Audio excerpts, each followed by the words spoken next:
ወንዳጥር አዲስ አበባ ከገቡ በኋላ ወደሚሄዱበት ግራ ገብቷቸው ያላቸውን ንብረት በሙላ እንዳለ ተዘርፈዋል። የዘረፈቻቸውም ደግሞ ከእስር ቤት እየወጣችው የነ አምራን ጓደኛ ናት።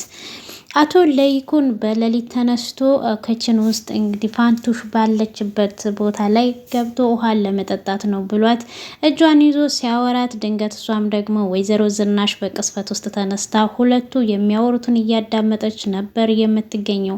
እሷም እንግዲህ ኤሚን ወደ ውጭ ሀገር ይዛት ለማሳከም ለመሄድ ጉዞ ላይ ባለችበት ሰዓት ምን ሆነሻል ደብሮሻል ብሎ ሲላትም አቶ ለይኩን ትሰማኛለህ ወይ እኔ ትዳሬ ላይ ድርድር እንደማላውቅ እነግርካለሁ እና ሌሊት ከፋንቱሽ ጋራ ስታወራ ሁሉንም ነገር ሰምቻለሁ እያለችው ትገኛለች። እሱም ይሄን ያህል ነው ወይ የምትጠራጠሪኝ እንዴት አታምኝኝም እያላት ይገኛል። ኤሚም እንግዲህ ወደ ሕክምናዋ ወደ እየሄደች ትገኛለች። አምራንም አሁን ላይ የሌብነት ስልቱን አሳይሻለሁ ብላት እንግዲህ ጓደኛዋ ነገሮችን በሙላ እያሳየቻት ትገኛለች። እሷም ወይኔ አምራን የቀረኝ ይሄ ብቻ ነበረ እዚህ ውስጥም ልገባ ነው ወይ በጣም ይገርማል እያለች ትገኛለች። ጓደኛዋም እየሰረቀችውን ከነ ወንድ አጥር ላይ የሰረቀችውን ቦርሳ ሲፈትሹት እንግዲህ የኑሐሚንን ፎቶ አምራን አይታው እጅግ ደንግጣ ትገኛለች። ሰላም ጤና ይስጥልኝ ውድ የተከበራችሁ ተወዳጁን የኑሐሚን ድራማ ቀጣዩን ክፍል ይዤላችሁ መጥቻለሁ። እስከ መጨረሻው በትህትና ተከታተሉኝ። በቅንነት ላይክ፣ ሰብስክራይብ፣ ኮመንት እያደረጋችሁ አበረታቱኝ ውድ ቤተሰቦቼ። ፋንትሽም ዛሬ የምነግራችሁ ጥልቅ ሚስጥር አለ። ይሄ በመካከላችሁ የተቀመጠው ልጅ ናሆም የኔ ልጅ ነው እያለች እየቃዠች እና እየተሰቃየች እያለ እና አቶ ለይኩንም ሰምተው እየሮጡ ይሄዳሉ።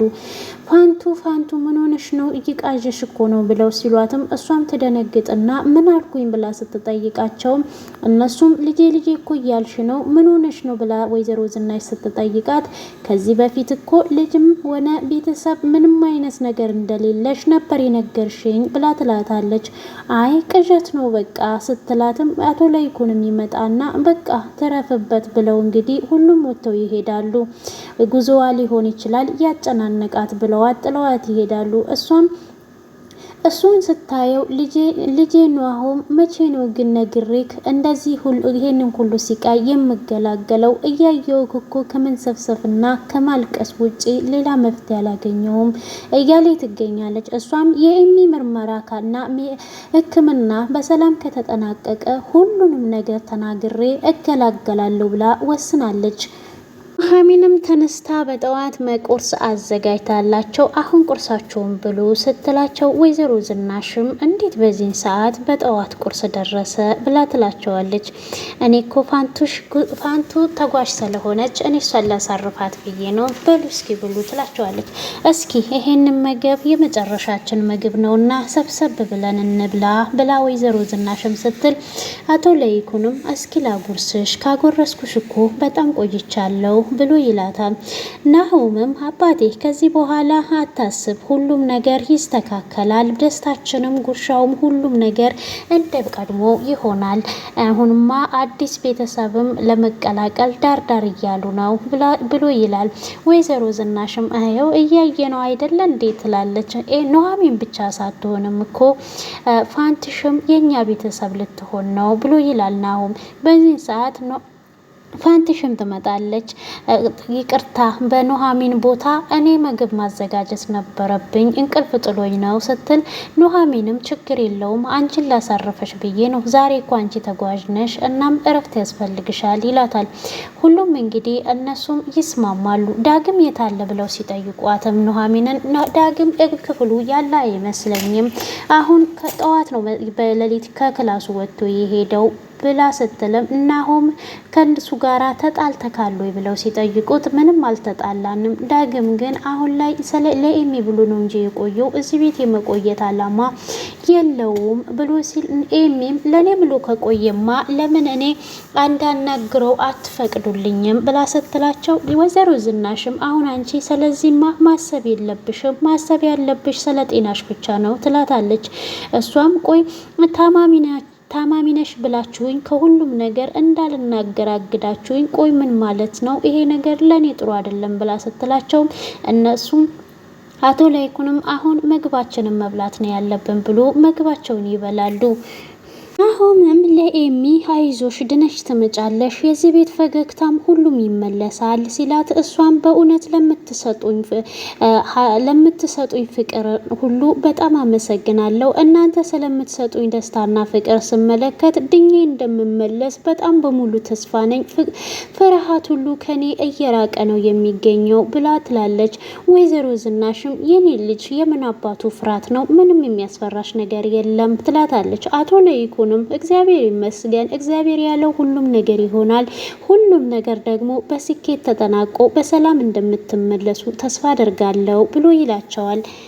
እናም ከነ አምራ ጋር ምግብ እየበላች አዳሜ ልክ ሰርቶ እንዳመጣ ምግባችሁን ስትበሉ ትንሽ አታፍሩም ወይ ስትላቸው፣ አምራንም አንቺ ራስሽ አታፍሪም ወይ? ከኪሴ እኮ ነው ሰርቀሽ እያመጣሹ ለፍተሽና ጥረሽ ያመጣሽ እኮ ትመስያለሽ ብላ ትላታለች። እሷም ቆይ አንቺ ግን በምን ቅስፈት ውስጥ ነው ከኔ እየሰረቅሽኝ? ምን አይነት ጉድ ነሽ ብላ ስትላትም ምነው ድጋሚ ሰርቄ ላሳይሽ እንዴ ስትላት ደረችም እኔ ምለው ቆይ በዚህ ስራ ውስጥ ዘመድ የሚባል ነገር የለም እንዴ ብላ ጩና ስትጠይቃት፣ ጩናም በዚህ ሰዓት ዘመድ ምናምን የሚባለው ነገር ሳይሆን ዋናው ጨላ ነው ብላ ትላታለች። አምራንም ቆይ እስኪ አንድ ጥያቄ ልጠይቅሽ፣ እስኪ በፊት ታሪክሽን ንገሪኝ ብላ ስትላትም ስለምን ታሪክ ነው የምነግርሽ ብላ ትላታለች። እንግዲህ እርችም ላንቺ ነገ ማለት ምን ማለት ነው ብለው ሲጠይቋትም ማስከኙ ማለት ነው።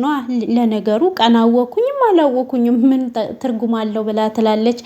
አምራን በጣም የገረመኝ ነገር እኔ ባንቺ ተገርም ያለው ምንም ጣጣ የሌለሽ ሀሳብ የሌለሽ ነሽ ስትላትም እስኪ ስለ ታሪክሽ ንገሪኝ ስትላት አረ ሪችት ልጅ ልትፋታኝ አልቻለችም የሆነ ነገር በያት ትላታለች።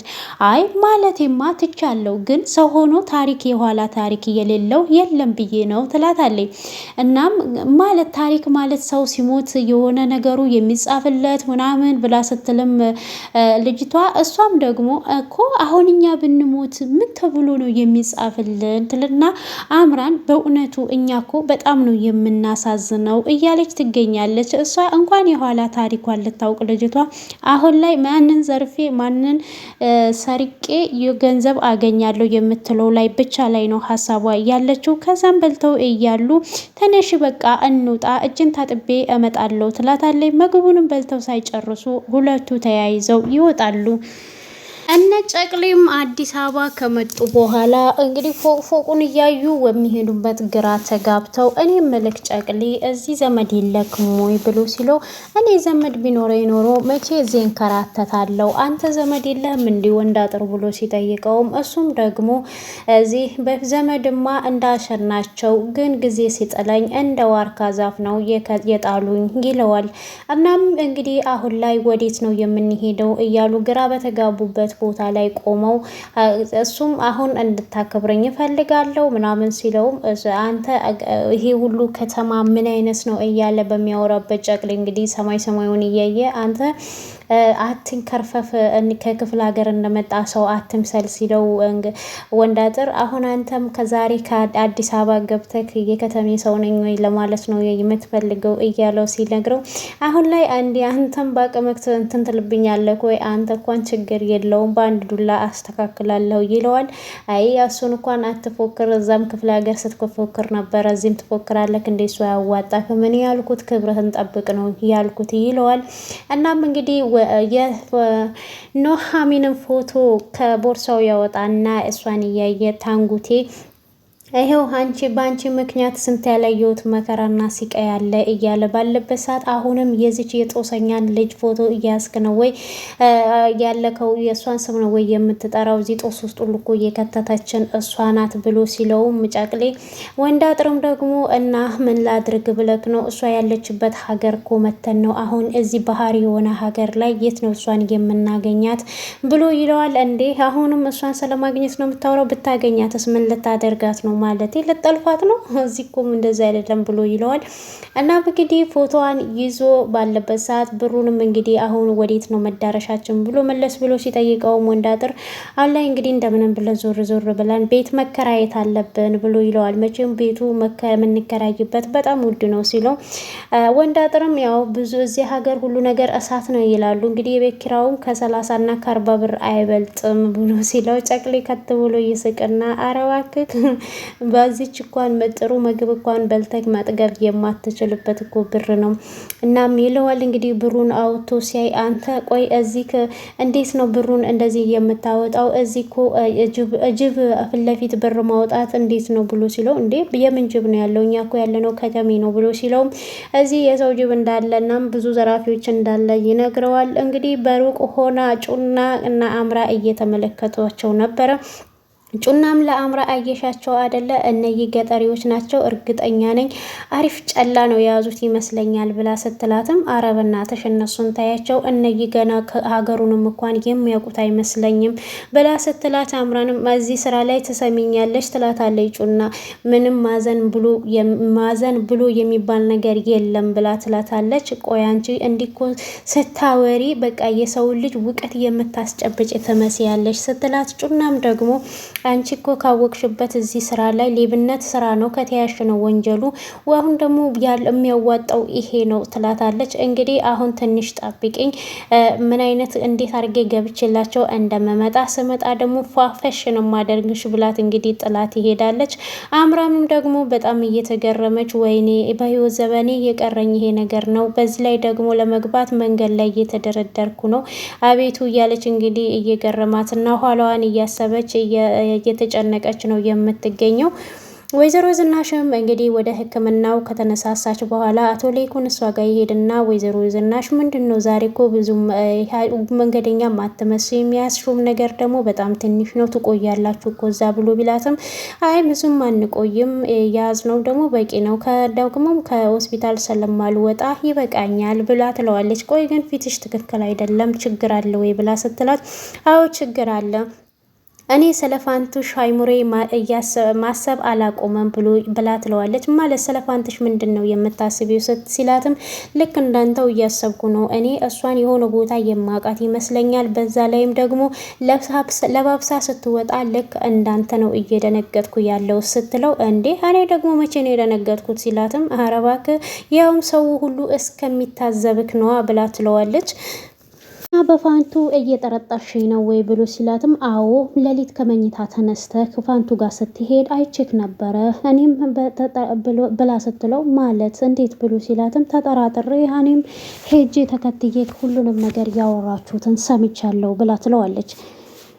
ፋንቱሽ ጋራ ያወሩት እንግዲህ እሱም ውሃ ለመጠጣት እንደሄደና አንቺ እዚህ ምን ታደርጊያለሽ ብሎ ሲላትም ውሃ ልጠጣ ነው ብላ ትለዋለች። እና በቃ እኔ ልስጣካ ስትለውም አይ አንቺ አትስጭኝ እኔ ቀድቼ እጠጣለሁ ብሎ ይላታል። ትንሽ ማታ አንኮላ በዛው መሰለኝ ለዛ ነው ብሎ ሲላትም እናም አይ ምን ችግር አለ እንዴ ብላ ስትጠይቀውም አይ የሚ ነገር ትንሽ ስላሳሰበኝ ነው ብሎ ይላታል። እና ምን ነው ዶክተሩ የነገረክ ነገር አለ ብላ ስትጠይቀውም እሱም ዶክተሩ ምንም ነገር አልነገረኝም ግን ሕክምናው በጣም ከባድ እንደሆነ ላንቺም ጭምር ብሎ ይላታል። አይ ችግር የለውም ምንም የሚያሳስብ ነገር የለም ስትለው እሱም ደግሞ ቆይ እኔ አንድ ጥያቄ ልጠይቅሽ ይሄን ነገር ለማድረግ ምን አነሳሳሽ? ሁለተኛ ደግሞ ለቤቱ እንግዳ ነሽ ብሎ ሲላትም አይ እኔ ምንም ነገር አላነሳሳኝም እንዲሁ እሷ እንድትድን ስለፈለግኩ ነው ስትለው ደግሞም ለዚህ ለምታደርግልን ነገር ምንም አይነት ክፍያ አልነገርሽኝም አልፈልግም ነው ያልሽው ምክንያትሽ ብሎ ሲጠይቃት እሷ ምክንያቴ ምንም የለም ብላ ነው እንትን የምትለው። እንግዲህ ቆይ እኔ አንድ ነገር እየደበቅሽኝ ይመስለኛል እሱም ደግሞ እኔ የማቅሽ ነው የሚመስለኝ ብሎ ሲላትም እሷን በጣም ትደነግጥና ምንም ነገር ታሪክሽን ለምንድነው እየደበቅሽኝ ብሎ ሲላትም አይ ምንም ነገር የሚነገርም ታሪክ የለኝም በቃ አሁን ልወጣ ነው ብላ ትለዋለች። እሱም ደግሞ ጥርጣሬ እውን እንደሚሆን ተስፋ አለኝ ብሎ ይላታል። ይሄን ጊዜ ወይዘሮ ዝናሽም ሮጣ ወደ ክፍሏ ትሮጣለች ማለት ብላ እንግዲህ ፋንትሽም ትመልስለትና እሷም ወደ ክፍሏ ገብታ ታርፋለች። እናም ሁሉንም ነገር የሰማችውን ወይዘሮ ዝናሽ ስትነግረው በጣም ነው የምትገርሚው። እናም ይሄን ያህል ነው እምነት የሌለሽ ብሎ ይላታል። እሷም ደግሞ ለማንኛውም ሁሉም ነገር የኤሚ ነገር ይለቅና ሕክምናው ሁሉንም ነገር እናወራበታለን እንጂ እንዲሁ አንተውም ሲላትም አቶ ለይኩን እኔም የእሷ ሕክምና ይቅደም ብዬ ነው እንጂ ምንም አይነት ሰላም ነገር አይፈጠርም ብላ እንግዲህ በጣም ተናዳ ተበሳጭታ ነው እንግዲህ ጥላው የወጣችው። እሷም ጥላ ስትወጣው አቶ ለይኩን በሚገርም ሁኔታ እኔ ምለው ፋንትሽን ይወዳታል እንዴ ሰውዬው? እንዴ ፊቱና ፈገግታው እኮ ራሱ ይለያል። ወይኔ ፋንቱ እያለ እኮ ነው እንደው አረፍ እያለውና በጣም እሷ ተበሳጭታለች።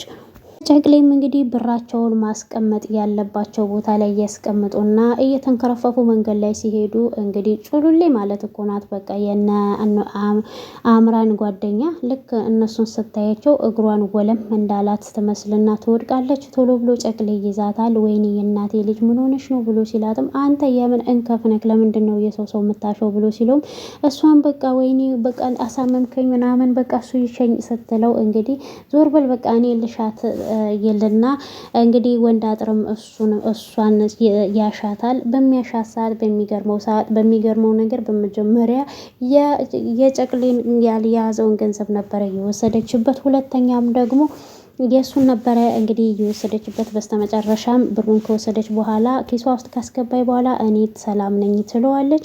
እንግዲህ እነሱ ምንም ነገር አልጠረጠሩም ነበረ። እነሱም ጉዟቸውን ይቀጥላሉ። እሷም ብሩን ይዛ እንግዲህ ወደ አምራን ጋር ትሄዳለች። አምራን ጋርም ከደረሰች አንቺ ምን አይነት ግፈኛ ነሽ ብላ ስትላትም ባክሽን ዝም በይ ብላ እንግዲህ ብሩን የወሰደችባቸውን ስትፈትሻቸው አይ እንደው የክፍለ ሀገር ነገር እንደው የሚይዙትም ስልክ ብላ እንግዲህ ስልኩን ታየዋለች። በአጋጣሚ እንግዲህ ፎቶ ታገኛለች። ፎቶ ስታገኝም ያንን ፎቶውን በቃ ወይኔ እህቱ ትሆናለች ብላ እነ ጨቅሌም ምግብ ለመብላት ፈልገው እንግዲህ ብሩን ሲያዩት ብሩ የለም። በጣም ነበር የደነገጡት። አሁን ወዴት ሄደን ነው? ወዴት ነው የምናርፈው? ምንድን ነው የምንበለው? እያሉ ግራ እየተጋቡ እንግዲህ ብቻቸውን የመንገድ ላይ እየተንቀዋለሉ ነው የሚገኙት። እንግዲህ ኤሚም ወደ ሕክምናዋ ነገሮች ተሳክተው እየሄደች ትገኛለች። አቶ ለይኩንም እንግዲህ በሰላም ሸኝቷቸው እሱም ወደ ቤት ተመልሷል። አምራን ግን በጣም ነበረ የደነገጠችው። ጩና ያሳየች ፎቶ ያ ፎቶ ደግሞ የኑሐሚን ነው። ኑሐሚንን ስታይ እንዲህ ከየት ነው ያገኛት ብላ እንግዲህ በጣም እየተገረመች እያለ ነው ድራማው እየተጠናቀቀው። አሁን ላይም እንግዲህ እነ ወንዳጥር ኑሐሚንን የሚያገኙበት መንገድ እንግዲህ አምራን ሆናለች። አምራን በጌታ በኢየሱስ የማትገባበት ጉድ የለም። አሁንም እዛው ቤተሰብ ውስጥ እንግዲህ ተንኮል ለመስራት ሌላ መንገድ አግኝታለች እና ምን ይፈጠራል ቀጣይ ላይ ይዘን እየላችሁ እመጣለሁ። ተወዳጁ ኑሐሚን ድራማ የምትወዱ ላይክ፣ ሰብስክራይብ፣ ሼር እያደረጋችሁ ከሞላ ጎደል እንግዲህ እንዳዳመጣችሁት ነው። በሌላው ደግሞ በተረፈ እናንተ ገብታችሁ ድራማውን ማየት ትችላላችሁ። እስከዛው ድረስ በቀጣይ ክፍል እስከምንገናኝ ባይ ባይ።